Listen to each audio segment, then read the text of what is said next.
Traffic পুলিশের অত্যাধুনিক প্রযুক্তির গাড়ি তুলে দিল দপ্তর। সিপাহী জলা জেলায় ট্রাফিক ম্যানেজমেন্ট আরও নতুন সুনিশ্চিত করতে অত্যাধুনিক প্রযুক্তির গাড়ি এলো সিপাহী জলা ট্রাফিক ইউনিটে। দায়িত্বপ্রাপ্ত ডিএসপি অনুপ কুমার দাস জানান, এই অত্যাধুনিক প্রযুক্তির ফলে এখন থেকে স্বয়ংক্রিয় পদ্ধতিতে ওভারলোডিং, ওভার স্পিডিং এর চালান কাটা সম্ভব হবে। তাছাড়াও যান দুর্ঘটনা নিয়ন্ত্রণ করার ক্ষেত্রে অত্যাধুনিক প্রযুক্তির এই গাড়িটি জেলায় অনেকটাই সুফল দেবে বলে আশা ব্যক্ত করেন বৃহস্পতিবার দুপুরে ডিএসপি। সিপাহী জলা জেলায় ট্রাফিকদের দুর্ঘটনা নিয়ন্ত্রণ করা, ওভারলোডিং, ওভার স্পিডিং নিয়ন্ত্রণ করার মতো তেমন কোনো রকম অত্যাধুনিক প্রযুক্তি সম্পন্ন গাড়ি পূর্বে ছিল না। সড়কে ট্রাফিকদের বিভিন্ন কর্তব্য পালন করতে অনেকে অসুবিধার সম্মুখীন হতো।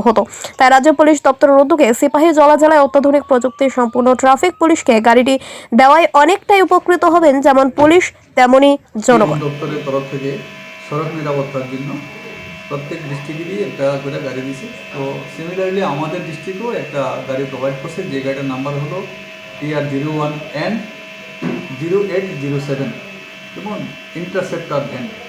এটাতে অনেকগুলো ফেসিলিটি আছে, যেমন ওভার লোডিং হয়, ওভার স্পিডিং হয়, বিভিন্ন ধরনের ভাবে গাড়িগুলি রাস্তাতে চলে। তো এটাকে অ্যাক্সিডেন্ট নিয়ন্ত্রণ করার জন্য এবং ট্রাফিক কন্ট্রোল করার জন্য এই গাড়িটা আমাদেরকে প্রোভাইড করা হয়েছে। তো আমরা এতদিন এটা আমাদের ডিস্ট্রিক্টে ছিল না, এখন আমরা এই গাড়িটা পাওয়ার পরে আশা করি আগের থেকে আমাদের সড়ক উন্নয়নের বা পরিবহন দপ্তরের তরফের সহযোগিতায় আমাদের ট্রাফিক ম্যানেজমেন্টটা খুব ভালোভাবে চলবে। এটা তো একটু অত্যাধুনিক তো। হ্যাঁ, অত্যাধুনিক। এটাতে সমস্ত ধরনের ফ্যাসিলিটিস আছে, এখান থেকে সব বোঝা যাবে কোন গাড়িটার কত স্পিড, কোন গাড়িটা কীভাবে কোন কী ভায়োলেশন